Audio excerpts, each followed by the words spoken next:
Larry was a good wrestler. I don't know why he became a promoter, because he was a really good wrestler. I mean, he was almost as good as this guy. Half as bad, really. No, he was better than this guy. You think this is good? We get, what, 50 people to come to the show? Maybe? Mostly because, you know, it's for some stupid special thing. Larry is awesome. He is so fucking awesome. He's phenomenal. I don't know. Larry. Nations to come together to prevent atrocity. I thought the best example of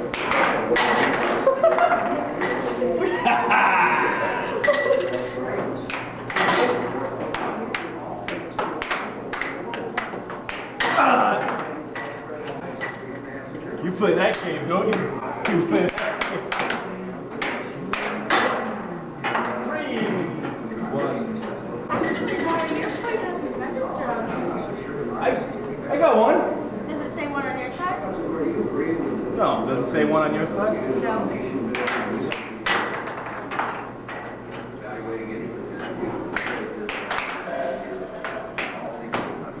Look at that!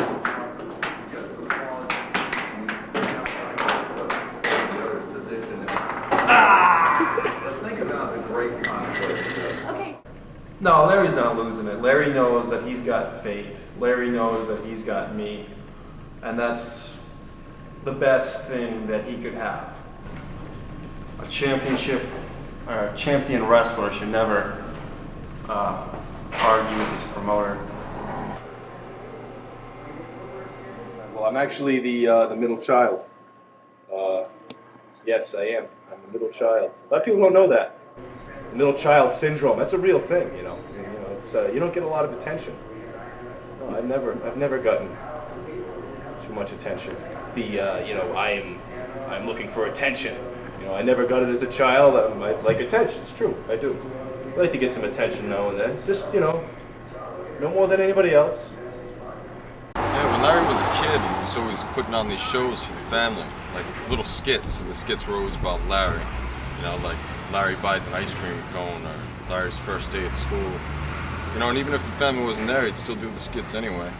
And I remember this one time we were, it was just me and Larry at home, and I hear him crashing around downstairs, so I go downstairs to check what's going on. I come up behind him and I hear him saying, "No, there must be some mistake. I returned those books."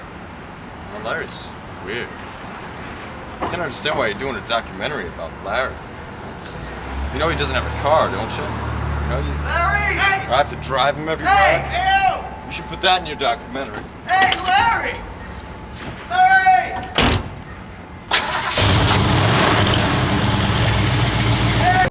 I mean, Larry's all right so far. He seems like he's really, really busy. Yes, it can catch up with you sometimes, like right now. What the people like, everything. I'll tell you this, the potential is there. There are a lot of guys that have a lot of potential and can do a lot of good things. But you know what? It's not going to be done in the wrestling. It's not going to be done in the OW. And God knows it's not going to be done with Larry Leviathan. They're all a bunch of has-beens, never wases, and probably should have never beens. So what am I doing? I'm right in there with them in the thick of the things. Why? I don't know. My wrestlers, my wrestlers aren't the most gifted, talented people. But I like to think that if I can put on a good show with these people, I'm pretty good. $50 a day in rolled nickels to do a show? What the hell's up with that? At least in the other organizations, they give you $20 cash.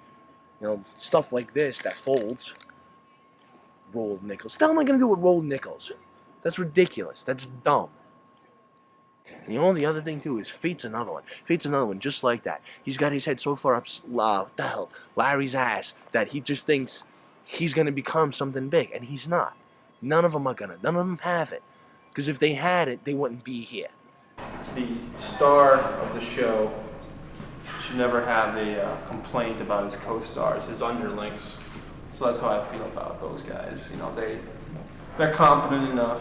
You know, they get the fans warmed up, and then I come out and I steal the show. I am the show. That's what people pay their money for. So they got to sit through 20 minutes of Mars or the Pretty Boy Kid, whatever it is. It's well worth it. I don't think they've caused anyone to not buy a ticket, which is essentially what you can say good about preliminary wrestlers. So they're fine. I got no problem with those guys. No problem with those guys. George is a character. You know, in this business, you got one in every dressing room, and to think that you're not going to have a guy like George, if you don't have George in your dressing room, you're going to have somebody worse. There's always going to be one guy who's off the kilter. You know, George is so full of himself, sleeping on the tables and stuff like that for 3-4 days at a time because he doesn't want to be with his wife. What is she doing? George isn't going anywhere anytime soon. I mean, come on. Larry was seriously thinking about putting him in the match against a Great Dane. Come on. How do you put somebody in a match against a Great Dane? Try to take them seriously.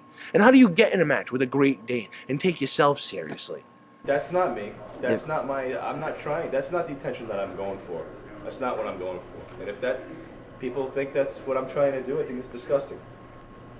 What do we have here? We got Mars Rehoboth, an old-timer, who used to be a jobber in one of the big eyes, in one of the big three. He was a jobber. He would go in and get his ass kicked.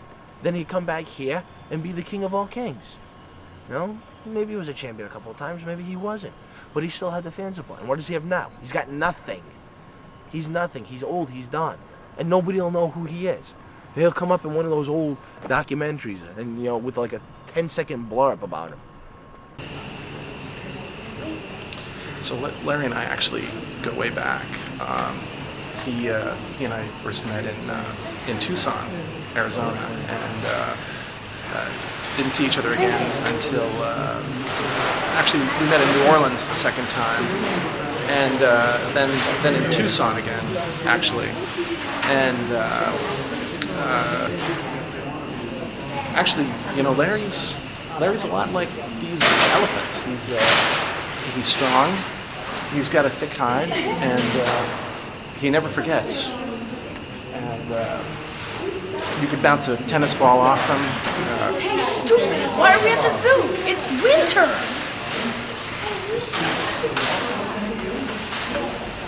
He's a lot like this giraffe, too.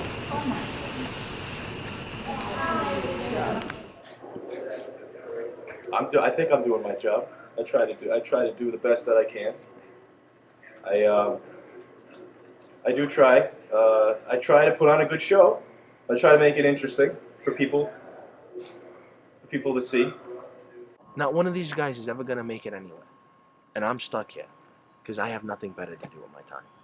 I don't know why, I don't know how, but for whatever the reason, I felt like I needed to do this, and in doing this, I ended up here, becoming the champion, becoming the figurehead of the OW, becoming the next meal ticket for somebody. And it doesn't last. It never lasts. I mean, come on, Fade's been around for about 3 years with the title. Now that things are starting to go slow, it's time to dump in and put somebody new in. So what's going to be? In 3 years, I'm going to get dumped? And then where am I going to be? Come on, the deal with Fade is simple.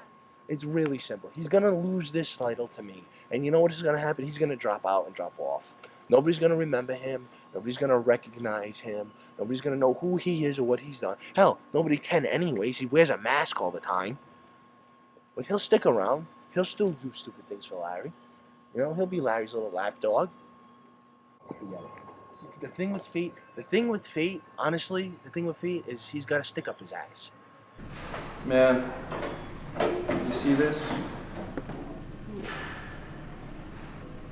I could work a match with this. That's how good I am. You put me in the ring with a box of crackers and a dozen eggs, and you're gonna get a pop. You know, it's that simple. I'm that good. So I'm not worried about Sam. He's got a pulse, so we're gonna have a good match. You know, if there's any,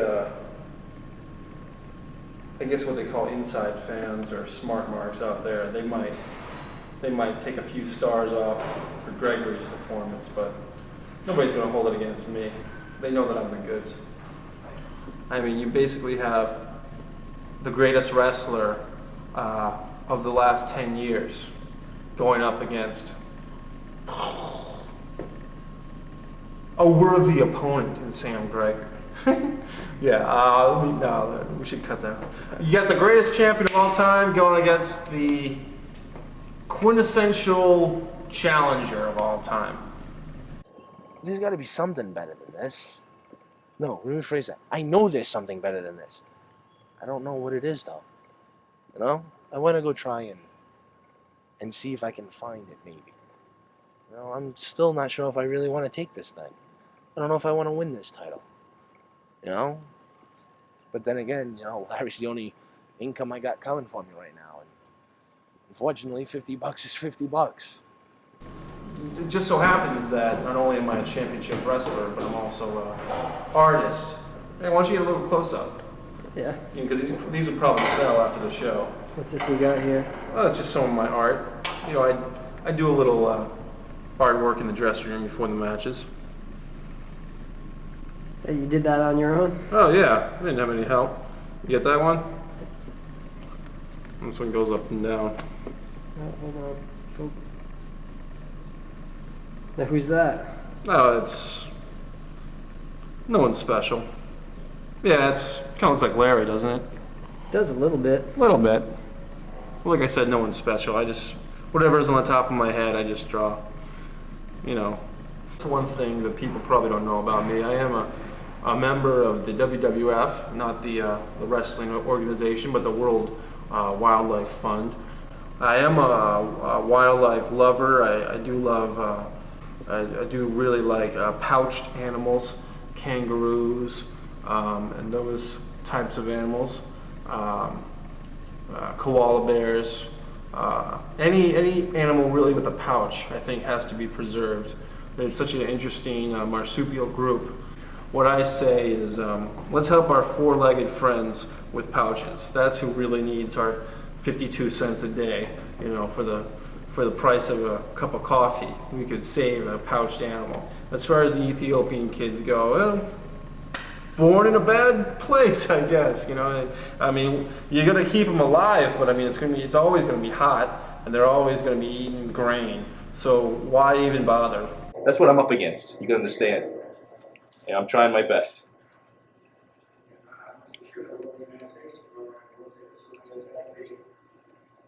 So I mean, that's what it is. I don't know. I've said a lot. Digest it as you will. I don't know. I'm not one for talking, so I got a lot of stuff to do. This is a kind of waste of my time. So I got to go get some things done. And you don't need to tape me anymore. So you could shut that off. Now I got to go back.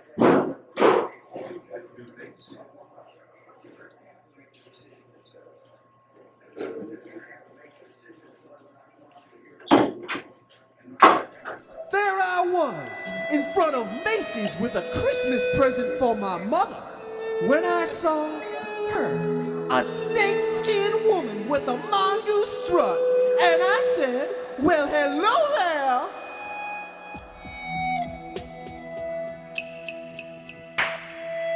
She was the girl I could always come to, escape from the cold streets and the usual crew. We could be lovers, or we could be rockers, or we could be buddies and then make love. My baby's changing her face, and I am sorry to say, tomorrow's worse than today. I liked her better the other way. Baby, baby, baby.